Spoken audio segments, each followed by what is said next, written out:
Traquer les extrémistes jusque dans leur historique de recherche. C'est le but de la nouvelle législation qui entre en vigueur d'ici quelques jours en Russie. Celle-ci permettra de punir les recherches en ligne de contenus jugés extrémistes avec des amendes allant jusqu'à 5000 roubles, soit près de 55 €. Un nouveau tour de vis de la part du Kremlin qui divise la population. Les gens veulent peut-être simplement s'informer et sont peut-être juste curieux. Ils ne veulent pas forcément commettre d'actes illégaux. Je pense que c'est une arme à double tranchant, comme toujours. Ceux qui devraient être arrêtés ne le seront pas, tandis que ceux qui ne devraient pas l'être recevront une amende.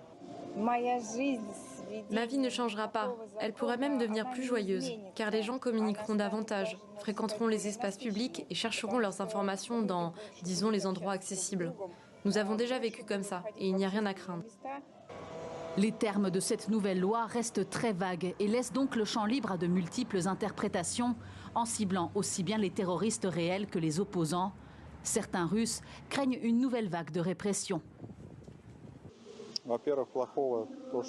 Cette loi permet de nombreuses manipulations. Comme on l'a déjà vu auparavant, elle pourrait être appliquée rétroactivement.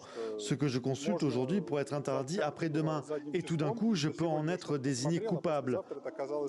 Ça fait vraiment peur. Cette nouvelle législation très controversée a suscité l'inquiétude jusque chez les partisans du Kremlin, avec une rare opposition d'une 60aine d'élus. Plusieurs experts estiment même qu'elle va contre la Constitution. Selon plusieurs ONG de défense des droits de l'homme, le but est désormais de semer la terreur dans toute la population. Ces mesures répressives ne mènent à rien, si ce n'est à une frustration encore plus grande. Certes, certains deviendront prudents et éviteront complètement Internet. Mais lorsqu'ils se feront enlever leur fils ou mari, ils se diront « Que se passe-t-il vraiment ici et quand cela finira-t-il enfin ?» Plus tôt ce mois-ci, le gouvernement russe a également annoncé restreindre les appels passés via les messageries WhatsApp et Telegram, après avoir interdit la plateforme YouTube en 2024 et les réseaux sociaux Facebook et Instagram en 2022.